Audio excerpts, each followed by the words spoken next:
प्रधानमंत्री नरेंद्र मोदी लगातार 2024 को लेकर चर्चा कर रहे हैं, चाहे वो सदन के अंदर हो या फिर अपने राजनीतिक भाषणों में वो 2024 की चर्चा करते हैं और साफ कहते हैं कि 2024 में अगर हमारी सरकार बनी तो देश सबसे विकासशील देश होगा। देश जो है वो विश्व का सबसे संपन्न देश होगा।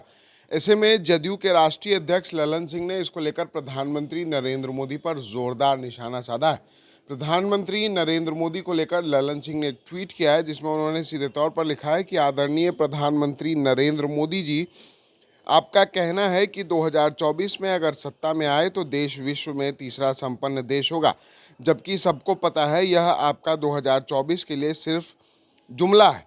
आपने 2014 में कहा था कि 2 करोड़ युवाओं को प्रतिवर्ष रोजगार कालाधन लाएंगे और हर गरीब के खाते में 15-15 लाख भेजेंगे। आपके इस वादे को माननीय गृह मंत्री जी ने जुमला घोषित कर दिया।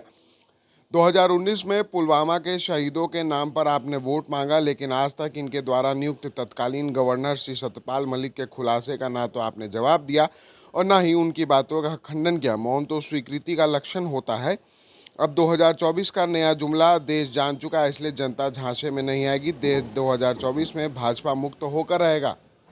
कहीं ना कहीं जिस तरह से 2014 के चुनाव में प्रधानमंत्री नरेंद्र मोदी ने ये कहा था कि 15-15 लाख सभी के खाते में आएंगे, इसको लेकर जदयू के राष्ट्रीय अध्यक्ष ललन सिंह ने जोरदार निशाना साधा और सीधे तौर पर जिस तरीके से पुलवामा हमले को लेकर जो जम्मू कश्मीर के तत्कालीन राज्यपाल थे सत्यपाल मलिक, उन्होंने कहा था कि मुझे आर्मी का जो कॉन्वॉय होता है वो सड़क के रास्ते इतना बड़ा कॉन्वॉय नहीं जाता, और तमाम अन्य तरह की बातें उन्होंने कही थी। कहीं ना कहीं केंद्र सरकार पर, रक्षा मंत्रालय पर उन्होंने जोरदार निशाना साधा था। ऐसे में किसी ने भी इसका जवाब नहीं दिया, ना ही प्रधानमंत्री ने, ना ही गृह मंत्री ने। सदन में इसको लेकर विपक्ष ने ये मुद्दा ज़रूर उठाया था, लेकिन इसको लेकर केंद्र सरकार ने चुप्पी साध ली। ऐसे में जदयू के राष्ट्रीय अध्यक्ष ललन सिंह ये कह रहे हैं कि अगर आप मौन हैं तो कहीं ना कहीं आप इसको स्वीकृति दे रहे हैं, यानी कि सत्यपाल मलिक की जो बातें हैं वो कहीं ना कहीं सच है और केंद्र सरकार भी इसे मान रही है।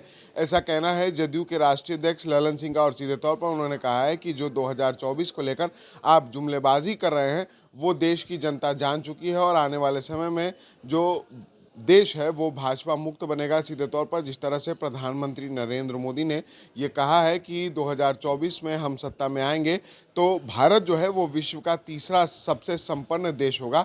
तो ऐसे में जदयू के राष्ट्रीय अध्यक्ष ललन सिंह इसको लेकर पूरी तरह से हमलावर हैं और कई बार उन्होंने प्रधानमंत्री पर हमला बोला और एक बार फिर से प्रधानमंत्री के एक वाक्य कि 2024 में देश विश्व का तीसरा संपन्न देश होगा, इसको लेकर ललन सिंह ने एक बार फिर से जोरदार निशाना साधा है। सहयोगी दिवाकर के साथ विशाल भारद्वाज, जी न्यूज़ पटना। आशीर्वाद इजीकॉन ग्रुप, भरोसे का दूसरा नाम। हम सिर्फ घर नहीं, खुशियाँ भी बनाते हैं।